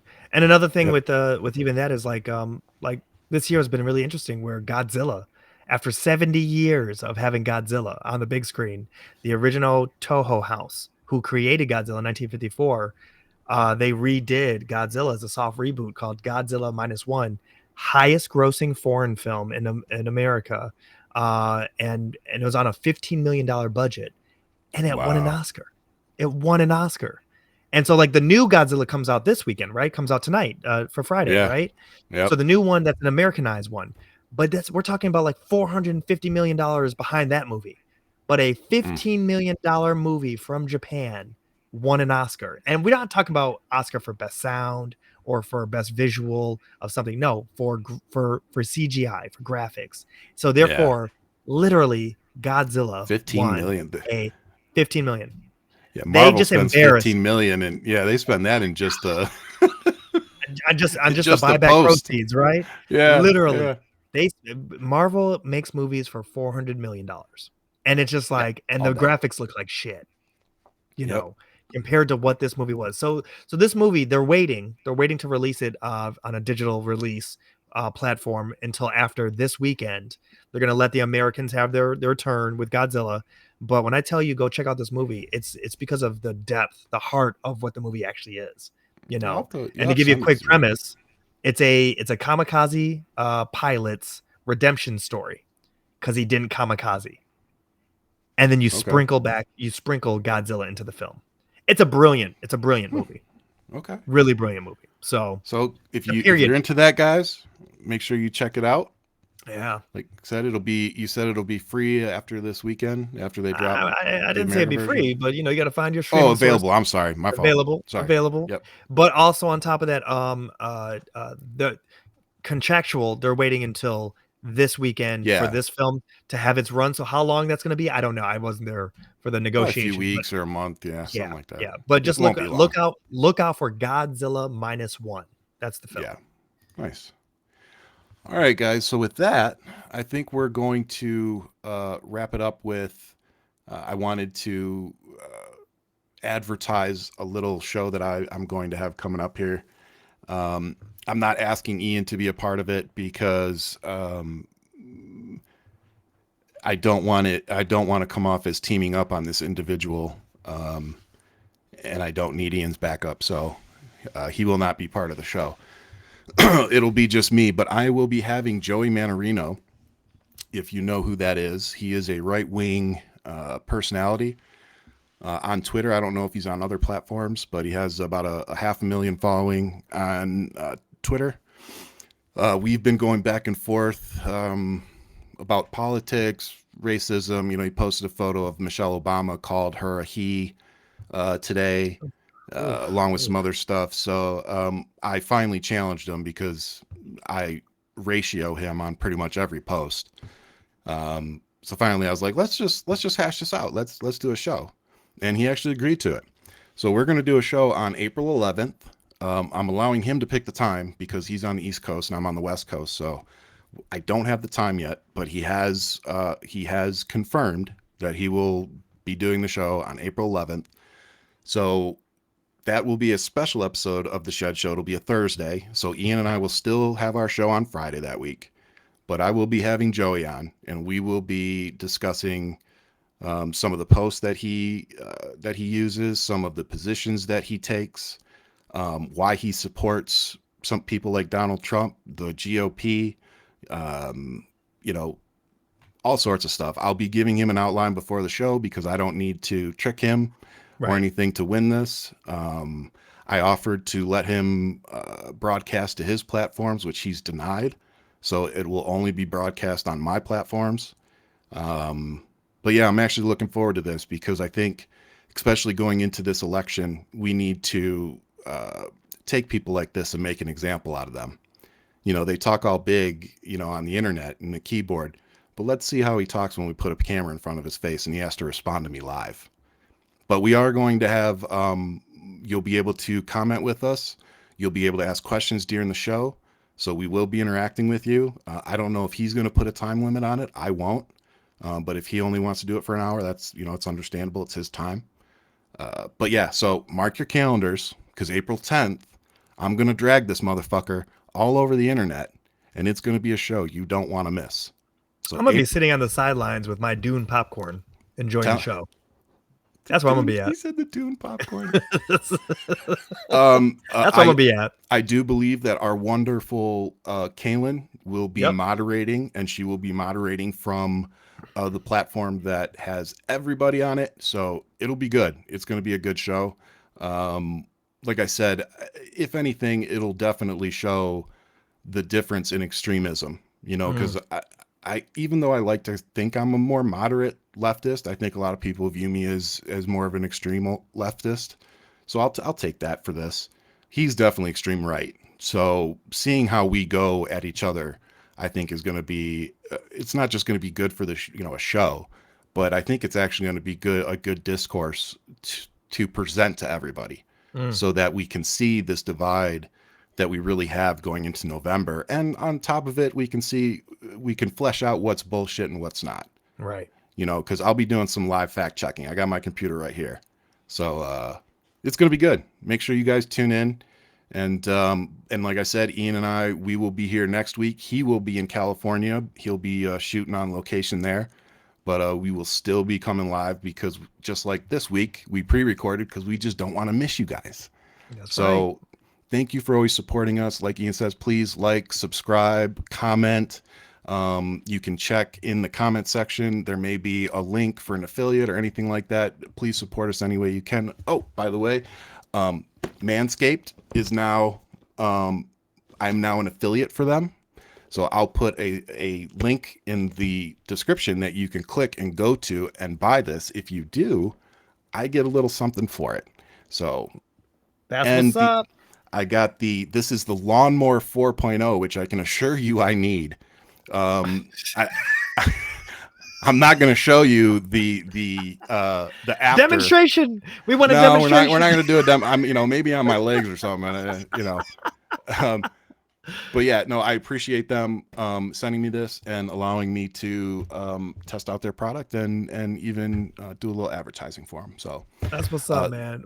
And I just want to clarify, they do not sponsor our show. I am an affiliate for them. So it's more me working for them than anything, but they do give me a little Ian bit. with a straight razor. That's what that is. That's Ian with a straight razor. That's going to be our next one. That's going to be our next one. Going for it.